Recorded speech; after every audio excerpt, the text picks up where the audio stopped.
ഈശോ മിശിഹായ്ക്കും സ്തുതിയായിരിക്കട്ടെ. എല്ലാവർക്കും സുഖം തന്നെയല്ലേ? നമുക്ക് ഒന്ന് പ്രാർത്ഥിച്ചിട്ട് ആരംഭിക്കാം.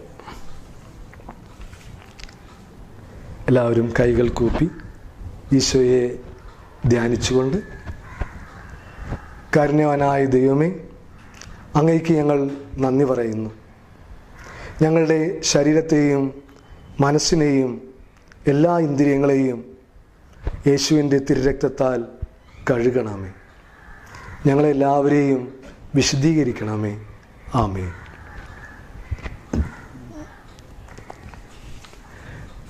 കഴിഞ്ഞ ക്ലാസ്സിൽ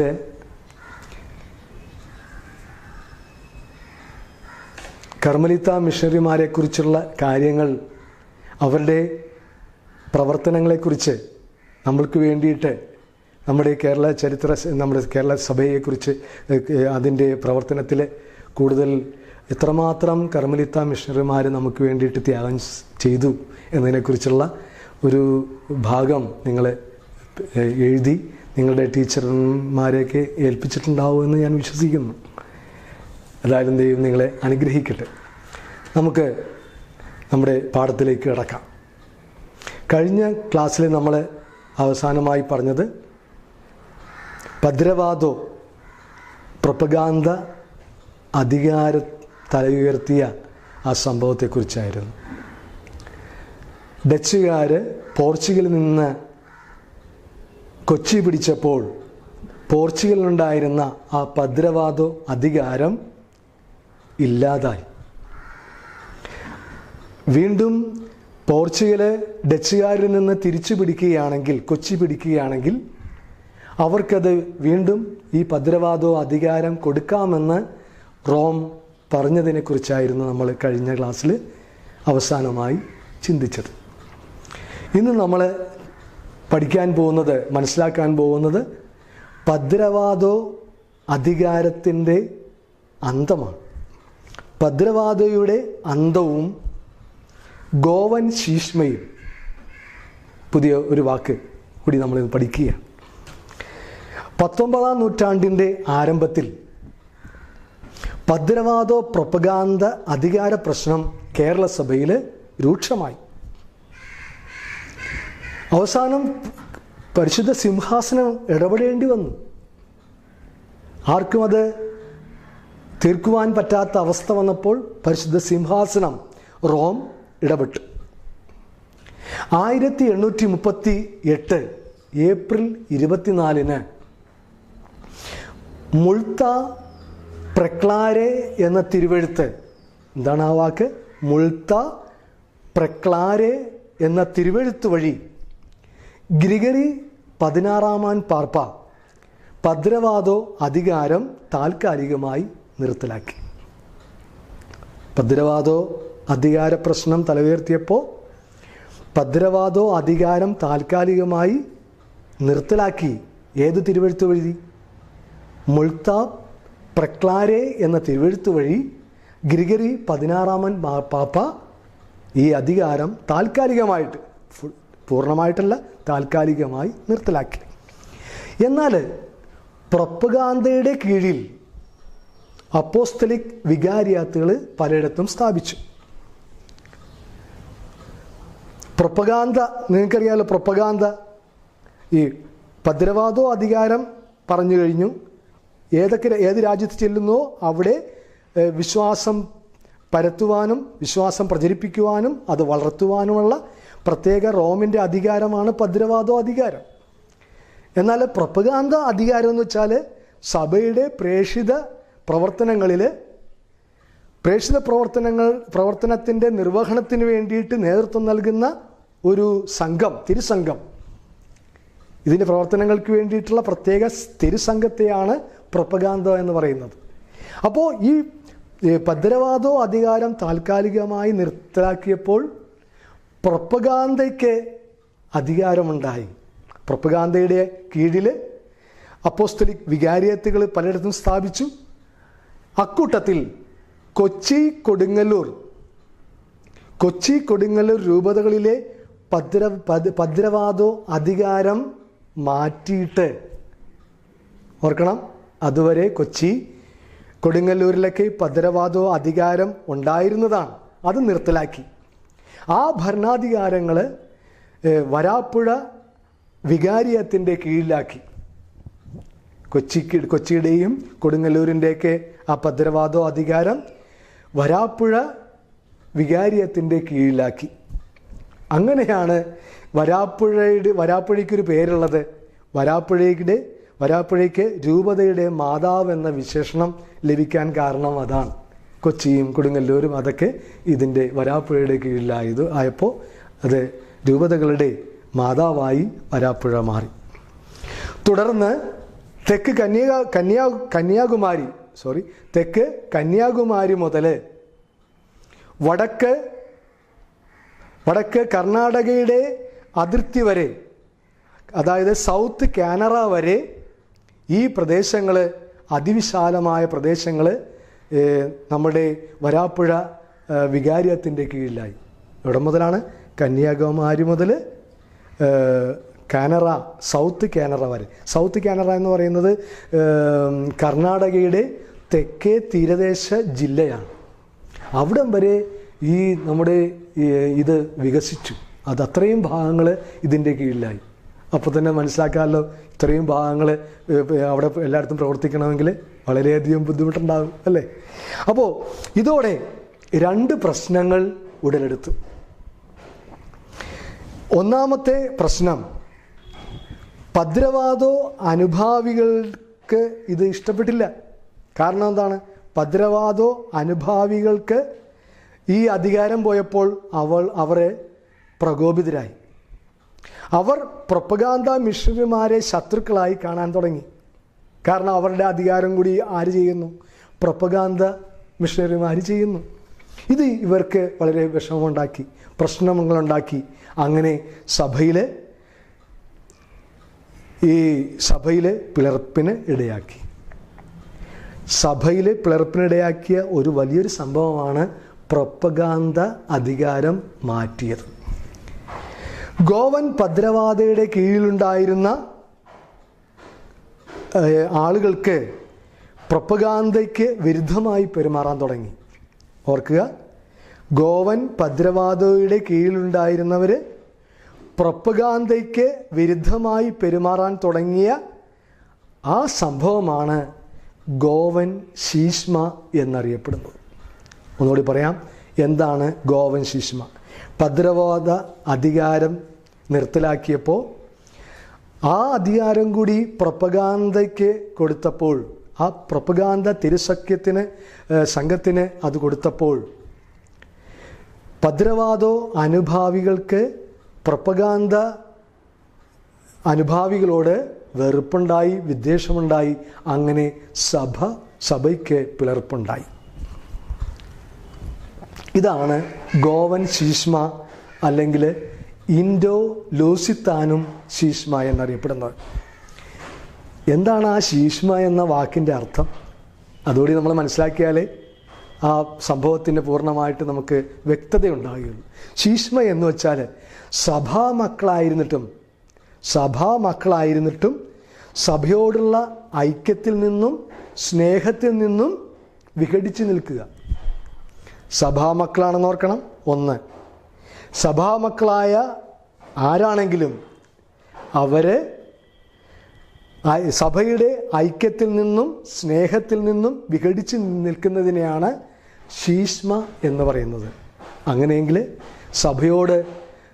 സഭാമക്കളാണിവർ എങ്കിൽ പോലും അവർ സഭയുടെ പ്രവർത്തനങ്ങളിൽ, സഭയുടെ തീരുമാനങ്ങളിൽ, സഭയുടെ ഐക്യത്തിലെ സ്നേഹത്തിൽ നിന്ന് വിഘടിച്ച് നിന്നതുകൊണ്ടാണ് ഗോവൻ ശീഷ്മ അല്ലെങ്കിൽ ഇൻഡോ ലൂസിത്താനും ശീഷ്മ എന്ന് ആ ഒരു സംഭവം ഉണ്ടാകാനും അതിന് ആ പേര് കൊടുക്കാനും ഇടയായത്. രണ്ടാമത്തെ പ്രശ്നം നമ്മൾ പറഞ്ഞല്ലോ, വികാരിയത്തെ ഈ കൊച്ചിയും കൊടുങ്ങല്ലൂരും എല്ലാം ഇതിൻ്റെ കീഴിലായപ്പോൾ, വരാപ്പുഴയുടെ കീഴിലായപ്പോൾ, രൂപതകളുടെ മാതാവിൻ്റെ കീഴിലായപ്പോൾ ഈ 2 പ്രശ്നങ്ങളുണ്ടായി. ഒന്നാണ് ആദ്യം പറഞ്ഞത്. അതിലാണ് ഗോവൻ ശീഷ്മ ഉണ്ടായത്. രണ്ടാമത്തെ പ്രശ്നം നമ്മൾ ആദ്യം പറഞ്ഞു, ഈ വികാരിയത്ത് കൂടുതൽ വിസ്തൃതമായപ്പോൾ ഭരണം കൂടുതൽ ബുദ്ധിമുട്ടായി. നമുക്കറിയാം, നമ്മൾ ഒരു വാർഡിലെ മെമ്പർ അല്ലെങ്കിൽ കോർപ്പറേഷൻ്റെ ആളുകൾ ഒരു വാർഡ് നോക്കാനാണെങ്കിൽ നമുക്ക് കുറേയൊക്കെ നോക്കാൻ പറ്റും. പക്ഷേ 1, 2 വാർഡും 3, 5 അങ്ങനെ ഈ 10 വാർഡും നോക്കാൻ ഒരാളെ നിയമിച്ചാൽ എങ്ങനെ ഇരിക്കും? വളരെ ബുദ്ധിമുട്ടുണ്ടാകും. ഇതേപോലെ ഈ പല രൂപതയുടെ കീഴിലായിരുന്ന പ്രദേശങ്ങൾ ഒരു രൂപതയുടെ കീഴിലായപ്പോൾ അതിൻ്റെ സ്ഥലങ്ങളിലേക്ക് പ്രവർത്തനങ്ങൾ കൊണ്ടുപോകാൻ, സഭയുടെ പ്രവർത്തനങ്ങൾ കൊണ്ടുപോകാൻ വളരെ ബുദ്ധിമുട്ടി. അങ്ങനെ ആ പ്രേക്ഷിത പ്രവർത്തനം സാധ്യമല്ലാതായി. ഇതേ തുടർന്ന് 1845 വരാപ്പുഴ വികാരിയാത്ത് 3 വിഭജിച്ചു. വരാപ്പുഴ വികാരിയത്ത് 3 വിഭജിച്ചു. തെക്ക് കൊല്ലം, മധ്യത്തിൽ വരാപ്പുഴ, വടക്ക് മംഗലാപുരം. അതോടെ മലബാർ വികാരിയാത്ത് വരാപ്പുഴ വികാരിയാത്ത് എന്ന് അറിയപ്പെടാൻ തുടങ്ങി. വരാപ്പുഴ വികാരി അപ്പോസ്തലിക്കയായ ബെർണദീൻ ബെച്ചിനെല്ലി മെത്രാപ്പോലിത്തയുടെ കാലത്ത് കേരളത്തിലെ സഭയെ വീണ്ടും വിഭജനത്തിലേക്ക് നയിച്ച സംഭവമുണ്ടായി. അപ്പോൾ അന്ന് ഈ സഭയ്ക്കുണ്ടായ ഓരോരോ പ്രശ്നങ്ങളെക്കുറിച്ചാണ് നമ്മൾ ചിന്തിക്കുന്നത്. ഗോവൻ ശിശ്മ, അതിനുശേഷം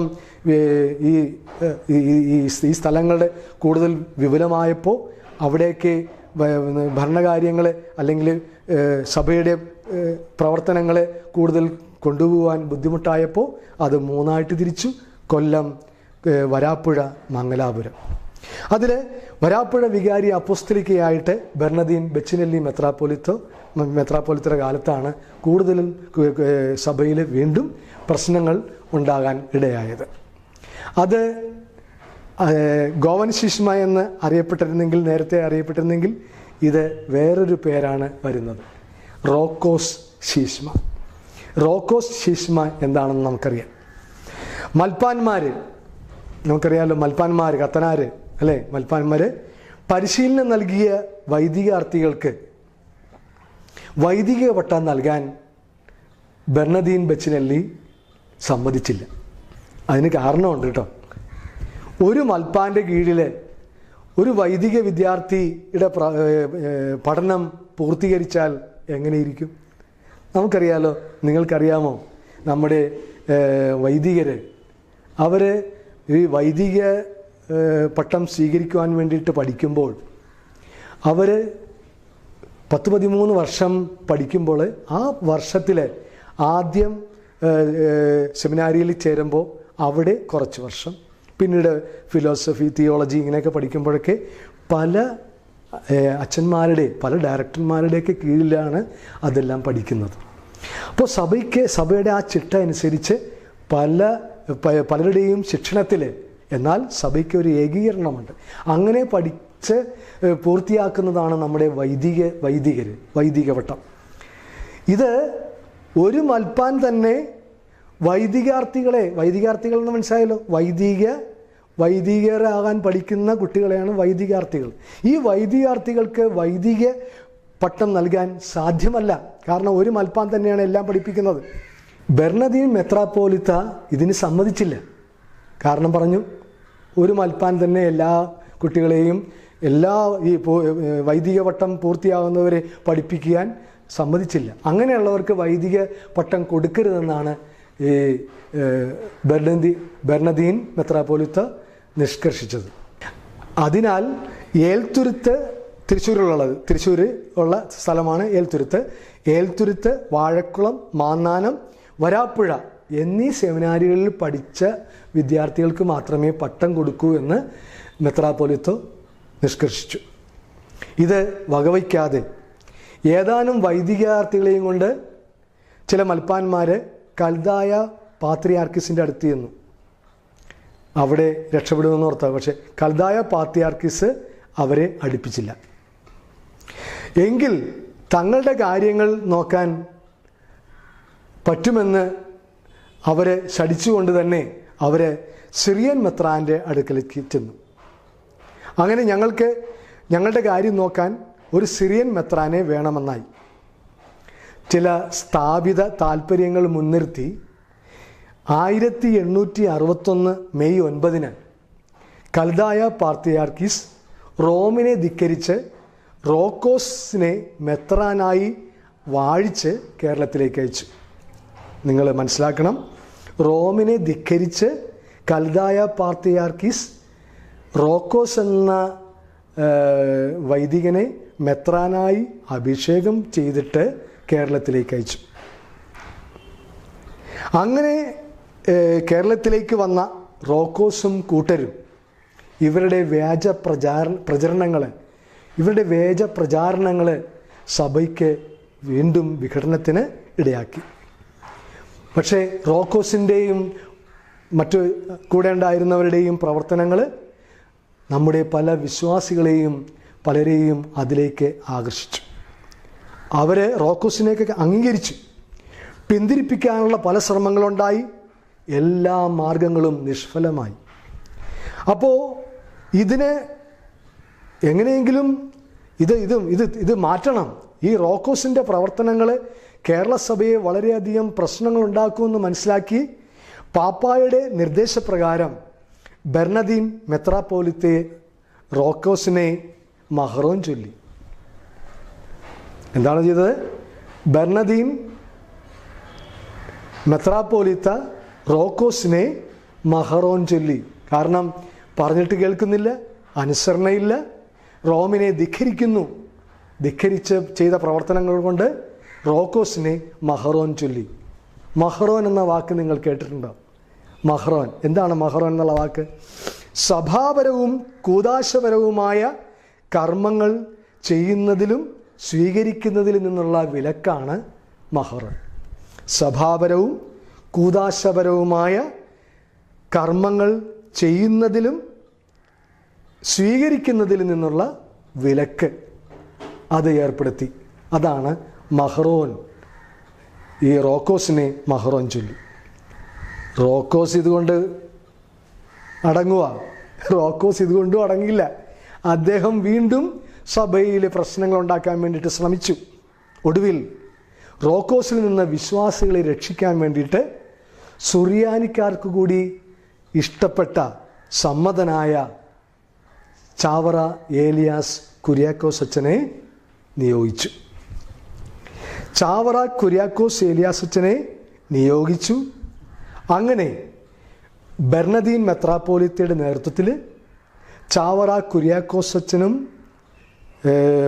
മറ്റുള്ളവരും കൂടി അവരുടെ എല്ലാവരുടെയും ഈ കൂട്ടരുടെ എല്ലാവരുടെയും പ്രവർത്തന ഫലമായി റോക്കോസിന് ഇവിടെ നിൽക്കാൻ പറ്റിയില്ല.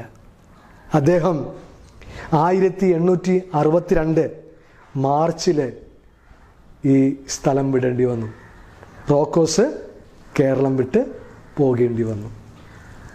സംഘടിത ഫലമായിട്ട് പരിശുദ്ധാത്മാവിൻ്റെ പ്രവർത്തനം എന്ന് തന്നെ നമുക്ക് പറയാം. കാരണം സഭയെ വിഘടിപ്പിക്കുന്ന ശക്തികൾക്ക് അവരെ കൂട്ടിയോജിപ്പിക്കുവാൻ പരിശുദ്ധാത്മാവിന് മാത്രമേ സാധിക്കുകയുള്ളൂ. പ്രിയപ്പെട്ട കുട്ടികളെ, ഈ സഭയ്ക്ക് വേണ്ടിയിട്ട് സഭയുടെ വിഘടനങ്ങൾ, സഭയ്ക്കെതിരായി വിരുദ്ധമായി പ്രവർത്തനങ്ങൾ പണ്ടേ മുതൽ തന്നെ ഉണ്ടായതാണ്. ഈ പ്രവർത്തനങ്ങൾ എല്ലാം ഇല്ലാതാക്കിക്കൊണ്ട് സഭയെ ഇങ്ങനെ ഈ ഘട്ടത്തിലേക്ക് എത്തിക്കുവാൻ മിഷണറിമാർ, മെത്രാന്മാർ, റോം സിംഹാസനം മുഴുവനും അതിൻ്റേതായ ത്യാഗം അനുഭവിച്ചാണ് ഈ തരത്തിൽ എത്തിയിരിക്കുന്നത്. അതുകൊണ്ട് പ്രിയപ്പെട്ടവരെ, നമ്മൾ ആയിരിക്കുന്ന ഈ കത്തോലിക്ക സഭയിലെ അഭിമാനത്തോടെ നമ്മൾ പറയണം, ഞാൻ ഒരു കത്തോലിക്ക അംഗമാണ്, ഞാൻ എൻ്റെ തിരുസഭയുടെ അംഗമാണ്. ആ തിരുസഭയിലെ അംഗമായിരിക്കുന്നതിൽ അഭിമാനിക്കണം. നിങ്ങൾക്ക് ഈ ആഴ്ചയിൽ നിങ്ങൾ ചെയ്യേണ്ട ഒരു കാര്യം, ഭദ്രവാദോ പ്രൊപ്പഗാൻഡ. നിങ്ങൾ ആ വാക്ക് കേട്ടു, ഭദ്രവാദോ അധികാരം. ഓരോ രാജ്യത്ത് വിശ്വാസം പ്രചരിപ്പിക്കുവാൻ അതിനു വേണ്ടിയിട്ട് ഉള്ള റോമിൻ്റെ പ്രത്യേക അധികാരം, പ്രൊപ്പഗാൻഡ, വിശ്വാസം പ്രചരിപ്പിക്കുവാൻ പ്രത്യേക തിരുസംഘത്തിൻ്റെ പ്രവർത്തനങ്ങൾ, ഇതേക്കുറിച്ചുള്ള ഒരു ലേഖനം അല്ലെങ്കിൽ ഒരു പേജിൽ കവിയാതെയുള്ള ഇത്രയും കാര്യങ്ങൾ പ്രൊപ്പഗാൻഡ ഭദ്രവാദോ പ്രൊപ്പഗാന്തയുടെ പ്രവർത്തനങ്ങൾ, അതിൻ്റെ അധികാരത്തെക്കുറിച്ചുള്ള ഭാഗം നിങ്ങളൊന്ന് എഴുതി നിങ്ങളുടെ ടീച്ചറിനെ നിങ്ങൾ ഈ ആഴ്ചയിൽ ഏൽപ്പിക്കണം. നിങ്ങൾക്ക് സന്തോഷമാണോ? എല്ലാവരും ചെയ്യില്ലേ? ചെയ്യുമെന്ന് വിശ്വസിക്കുന്നു. ദൈവം നിങ്ങളെല്ലാവരെയും അനുഗ്രഹിക്കട്ടെ. നമുക്ക് പ്രാർത്ഥിക്കാം. കാരുണ്യവാനായ ദൈവമേ, ഞങ്ങൾ പഠിക്കുകയും മനസ്സിലാക്കുകയും ചെയ്ത സഭയുടെ കാര്യങ്ങൾ ഞങ്ങളെ കൂടുതൽ സഭയെ സ്നേഹിക്കുവാനും സഭയുടെ അംഗങ്ങളായി മാറിയതിൽ അഭിമാനിക്കുവാനും ഞങ്ങളെ അനുഗ്രഹിക്കണമേ. പരിശുദ്ധ അമ്മേ, ഞങ്ങൾക്ക് കൂട്ടായിരിക്കണമേ. നിത്യം പിതാവിൻ്റെയും പുത്രൻ്റെയും പരിശുദ്ധാത്മാവിൻ്റെയും നാമത്തിൽ ആമേൻ.